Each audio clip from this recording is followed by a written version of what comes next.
Evie, I don't know if you're able to just put your camera on before I take everybody to. There you are. Fantastic. Hi, Yvonne. Do you want to just say hi to everyone and introduce yourself before I take everybody outside, which feels a bit kind of reckless and dangerous. And, you know, I'm actually going to take everyone outside. Hi, everybody. My name is Yvonne, and I've been around for a long time.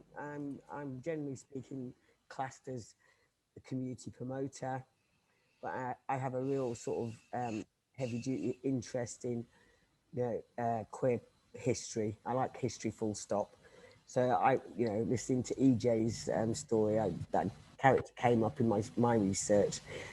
So I'm just here today to talk a little bit, just basic introduction to the whole idea of the molly houses and the kind of role that they could have played in the 18th century. 18th century's got a lot going on. And Yvonne, you know, you and I, we go way back, don't we? I can't claim to yeah to know you for 30 years, I think it's, but I think it's not far off. Yeah. We've been friends and colleagues for a long time, and we've been through a lot together. So it's really lovely to have you here. I'm going to share your talk now, and just so everybody knows, this is Yvonne has a business in doing tours, queer tours of London. So more of that later. But I'm going to take you outside. Is everyone ready? Brace yourself. Got your masks on. Welcome to a Molly House virtual tour, part of Evie's Queer Tours of London. It's my first time doing this, but I'm sure it'll be fun. So I have been around certainly around in the queer community for 40 plus years as an activist and a club promoter for the queer community. Today, we will be exploring the Molly House culture, used in the 18th and early 19th century to describe a meeting place for queer men. These meetings took place generally in taverns, public houses, inns, and coffee houses, and sometimes even private homes, where men could either socialise or meet possible sexual partners. Molly House seemed to be the start of a queer men's subculture. It's kind of important that we remember that buggery, or sodomy as it was called, was a crime, and as a consequences, the Molly houses would be situated in areas where there were high crime. More often than not, they were going to be in some red light district. One place in particular, Bow Street Police Station, Bow Street's Magistrates Court, were responsible for forming the first group of proper police officers, namely the Bow Street Runners. Bow Street Runners and the Society for the Reformation of Manners, they all collaborated together to ensure that this offence was taken seriously and that numerous people would be charged. But I think one of the most important things that we have to remember that was also a problem for the queer community at that time was that they were experimenting with their sexuality and basically looking at their identity and openly at a time when it was quite dangerous to do so. We'd been through a whole lifetime, a whole series of history where queers were always in the picture but never really talked about. By the time we get to the 18th century, it becomes everybody's pet hate.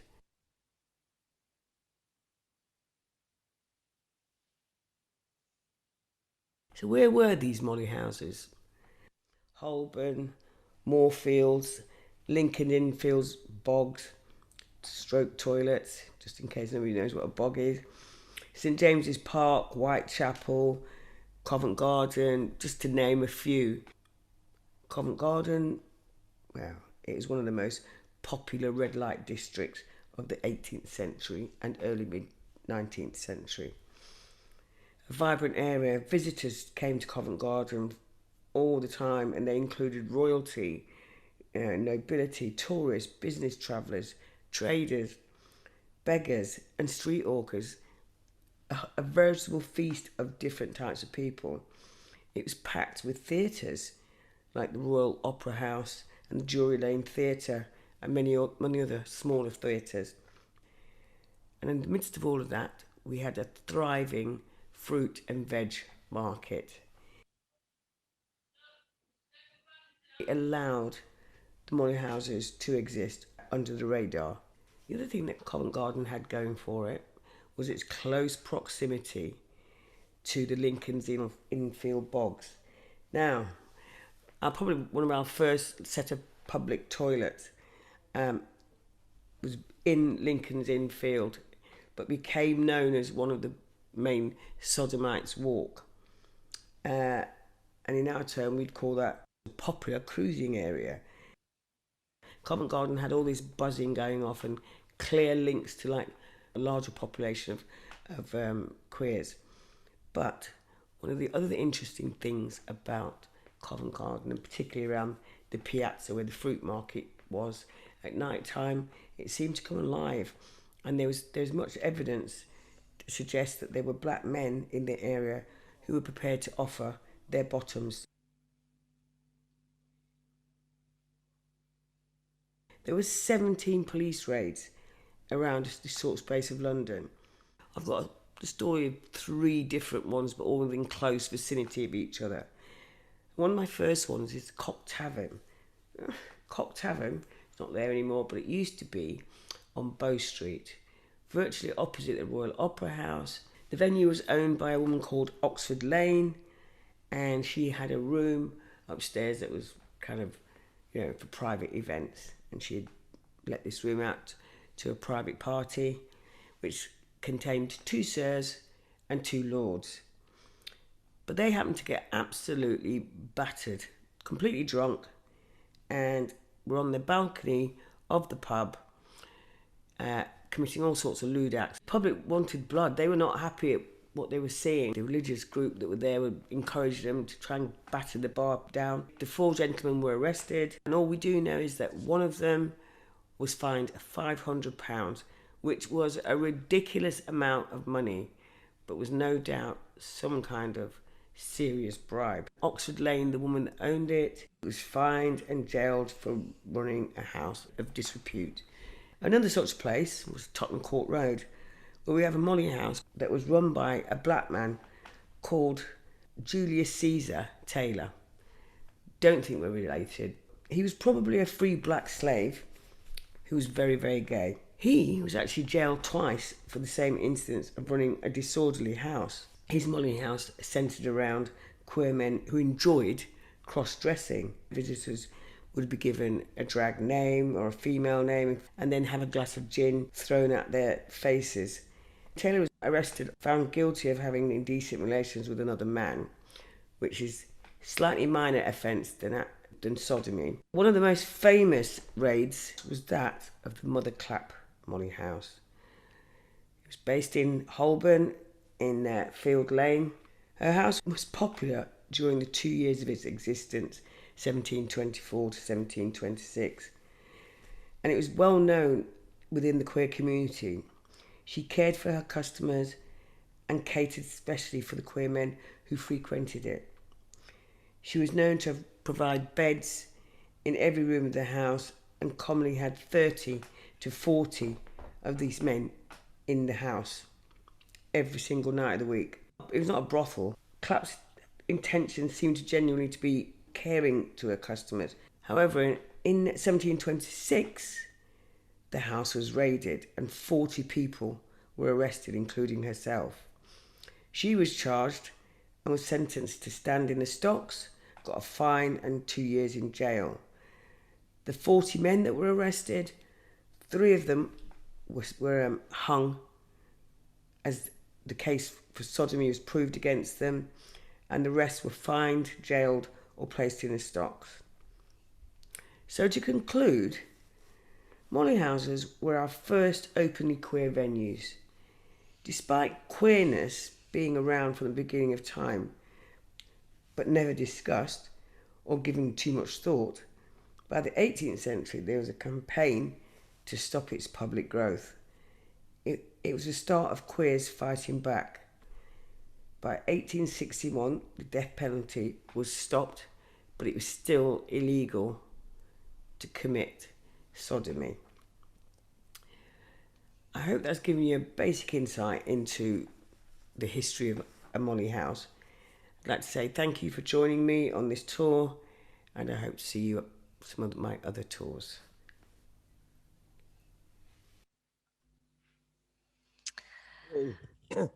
Fantastic. Gosh, it was so nice to get outside.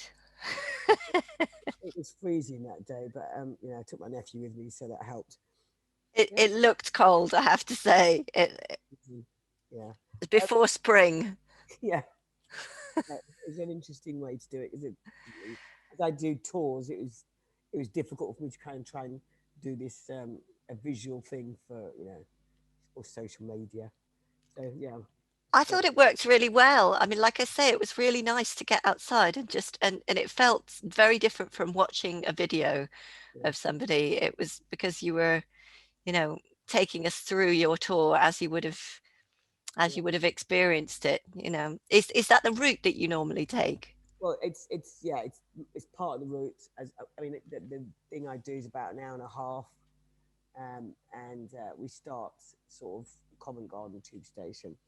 I mean, I think the thing I was trying to say about the Molly houses and its kind of connection to where we are now is that like this is like gay history right in your face. EJ was talking about these sort of high end sort of private parties in Strawberry Hill and like, and suddenly we had like millionaires and farmers, hanging out in public toilets, and and then the Molly House thing that came about. I was like, wow, who knew? It all fits into a kind of, especially gay queer culture, kind of Mm. fits into where sort of, we see gay, sort of say, so my queer male friends, some of their life history, the stories that they've told me. I'm like, where did this toilet thing come from? All of those sorts of things that go with trying to work out how we got here and what did we do before we had, Soho and clubs. Well, we had other clubs, and the Molly houses appear to have been a mainstay. Unfortunately, I mean, unfortunately, it was, the religion at the time seemed to want to just, I mean, even though they were there trying to, what's the word I'm looking for? The Society for the Reformation of Manners was a bunch of a religious loony group, if you ask me. But they were there to hammer out their version of morality. And It's interesting. I mean, you wonder what they were trying to achieve, don't you? You wonder what they thought they would ever, did they really think you could suppress vice as they saw it? Or were well, they really just trying to make themselves look good? I think I think they were just being sanctimonious do-gooders.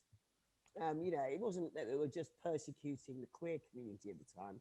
They persecuted the brothels.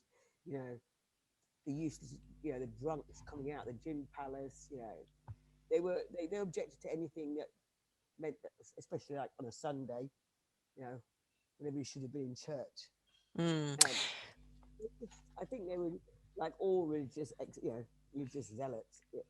yeah. They had to do in But I their suppose their it's life. in a way for the researcher, it's quite a useful thing because a lot of our information comes from the court records, doesn't it? Yeah, that's the things that I learned, because obviously molly houses are not common knowledge to the queer community. Why is that?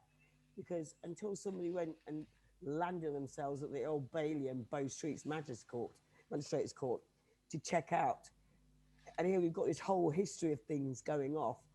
And what's quite interesting about the court records is they're not the most informative in lots of ways, because it'll state the crime, it will state the name of the people. It doesn't really very often say who they are. Like Julius Isaac Taylor, the black guy. I mean, it mentions his race in those records. Doesn't mention what the color was of anybody else that was also arrested in that little field. Doesn't Yeah. talk about who were. So yeah, we've got, of course, those religious lunatics helped to kind of get stuff in like the press. As EJ was saying earlier on about in the 18th century, the press became, those little sheets with satirical comments about people in dresses or, women, pretending to be guys. It kind of, those are where we got the stories from. William Hogarth, you look at his artwork and you see some stuff there. Samuel Pepys made reference to it. So it's mostly anecdotal, private letters, but the courts were a big place to find out stuff. I Yeah. don't know if anybody's got these, but yeah, if Well, you're interested in, well, I was just gonna before. I mean, please do put your questions on the chat if you've got any specific questions. I've got 100, so I'm just gonna keep asking if you don't mind until we no, see any yeah, questions. because But it's difficult to condense that into that 9 minute video it because was great. It was great. Really enjoyed it. I was interested in the rituals, this thing of being, was it having a glass of gin thrown in your face? And was it, because I remember, when I first came out and going to the scene, I remember noticing that nobody ever used their second name. Everyone used only their first name. And that was a real feature. Oh, you never used your family name. yeah, Um, and that's only, how many years ago, 30 or more than 35 years ago, but still people wouldn't use their second name. And I thought, so in a way that there's this thing of initiation, isn't there, into the scene, yeah. and how do you make people not grass each other up, not Well, I mean, that was a kind of a bit of a problem because it's almost like these money houses were in these areas, mostly, as I was saying, like red light district areas, and they were there because they could hide under the radar.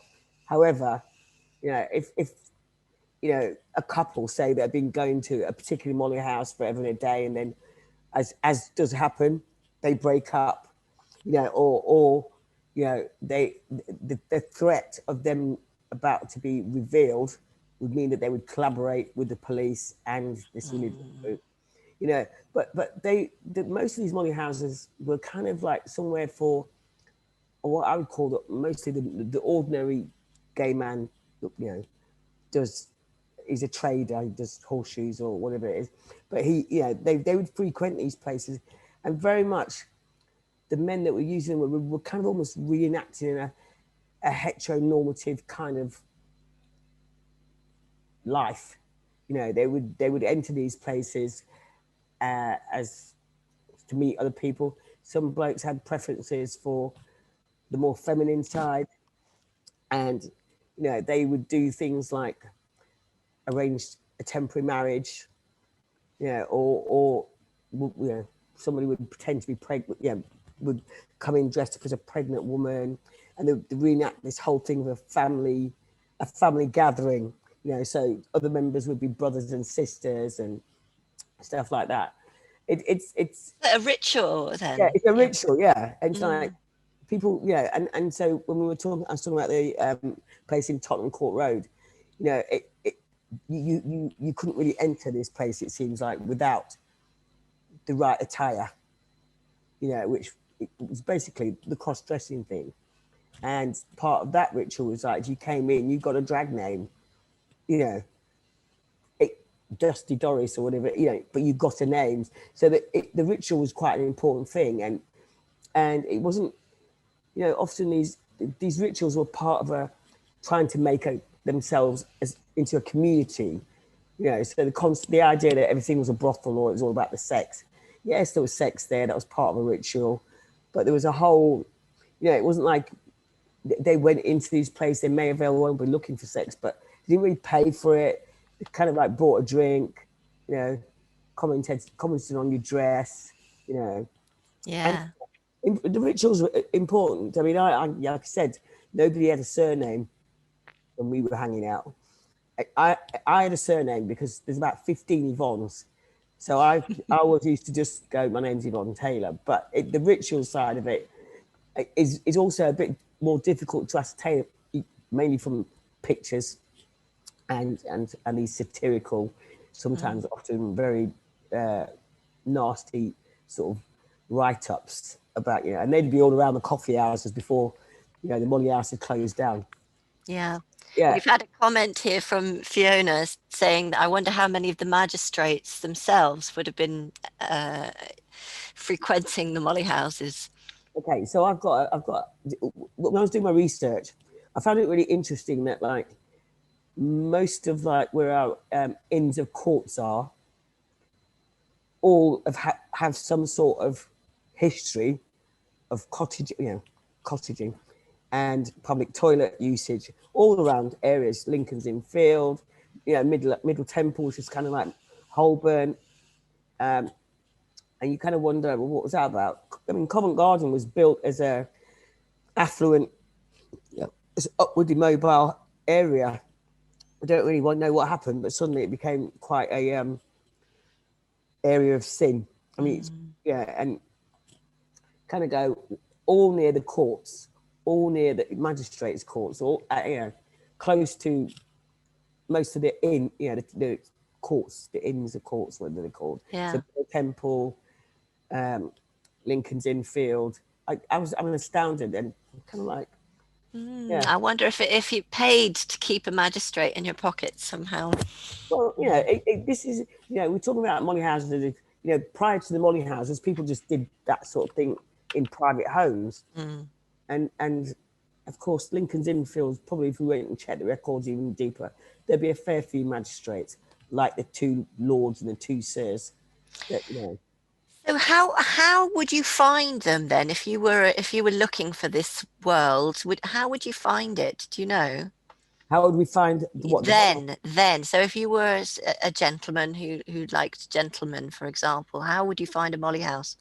Well, initially it would have started up by word of mouth, and then of course once we started getting like recognition in what was the press at that time, some of these Molly houses became notorious through that. I mean, it wasn't like they were hidden away; they were just there in open, in plain sight, if you like, but like operating illegally. As we know, lots of things. It's been the story of our lives for years on. But in those days, it would have been very much word of mouth. One friend brings another friend, and it blossomed from there. Essentially, as much as the lots of the rhetoric tries to portray them as just brothels, Molly Clapp's Molly House was more of a community centre. I mean, it was 30 to 40 people every night, and it was busiest night was a Sunday. Some things just don't change for queers, do we? We like to party on the Sunday. Absolutely.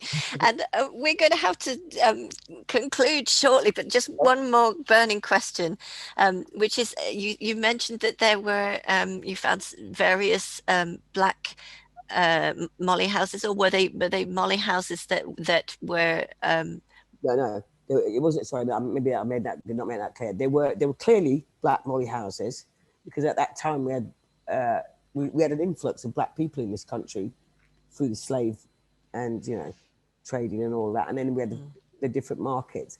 But they're clearly, I mean, there's not a lot written in the story of Molly houses about the active participation of black queer men, and so in my research I just came across these by accident, really, because I've looked into them, and it's like, what? And there's apparently, I mean, there's actually written evidence of the prevalence of gay men, black queer men in Covent Garden looking for trade. Yeah. For want of a better word. So they weren't written about in abundance, but I'm sure when if you ever catch one of William Hogarth's great photographs, because they do depict really what's going on. Photographs, yes, they like photographs. They like photographs. You get these photographs and you go, there's a black man there looking like he's mincing along the background. It's very, you've got to be looking for what you're looking for. So I just, when I found out about a Molly house, somebody had to explain that to me. And I wanted to know more, because I wanted to find out whether or not there was any kind of, other types of people involved in that culture. And clearly there were. There were black brothels at the time, and in fact centuries earlier. I mean, starting in the 17th century. So I'm sure you're right. They were out there. They Yeah. were out there, but it's just not very written about. I mean, one last thing that I wanted to reiterate about the buggery law, because it was brought in by Henry VIII. The thing is, he didn't bring it in because he was some homophobic twat. He kind of like just wanted to get rid of the Catholic Church and then rob up all it. And in the whole time that that law was there, and for 150 years, I think it was used about half a dozen times. And it was only at the beginning of the 18th century when the society was starting to go a bit off the rails that law became a real handy piece of legislation. Mm. And the sodomy thing wasn't just related to two men. It also meant you weren't allowed to bugger your wife either. Yeah. So Yeah. it was 18th century is a real piece Oh, I know, it's my favorite period. As you know, of. I've been researching it for the last 10 years, and Yeah. I can't leave it now.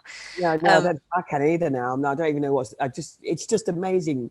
I mean, I think we could look to that time to see as a development that like wasn't really talked about before.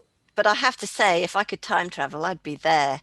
Yeah. Dangerous as it was, I Ooh, love it. yeah, me too. We've had a question about if there are any molly houses in the South Bank or where is it, Yeah. Docklands area, and actually I can speak a little bit to that because Yes. they're so there. I don't know if you've heard of the Winchester geese. Yeah. The Bishop of Winchester used to give licenses to prostitution. So a lot of Southwark, for example, was governed by the Winchester geese, and this is probably not in brothels or safe spaces. This would have been street Yes. prostitution. Yeah. So I Yeah. suspect the same for gay men, probably, don't you? Yeah. I mean, South London was. I mean, I didn't mention everywhere, but South London was prolific. Lambeth, Vauxhall Pleasure Gardens, the toilets. I mean, Lambeth, Southwark, Whitechapel, Bethnal Green. That kind of had a mixture of different things, and I think there's a whole different story to the ones that were in the centre of, in the city. Yeah, And safe space. yeah. So before you go, Yvonne, could you just tell everyone how they can find your tours and if they can join them and Okay, well, you need to join my Facebook page because I've just started this whole process about a year ago, and just was starting to get going when we got into this, COVID situation. So all I can say is join my Facebook page because I will always post it on there. and what do they look for? Evie's Queer Tours, is that No, just go look for Yvonne Taylor, and they'll Yvonne come. Taylor? I can't. I'm too old to be managed 20 pages. Thank you so much, Yvonne. That was wonderful. Really enjoyed it. And really, really nice to get outside with you. And let's hope we can do that in real life soon. Yeah, definitely. Okay. So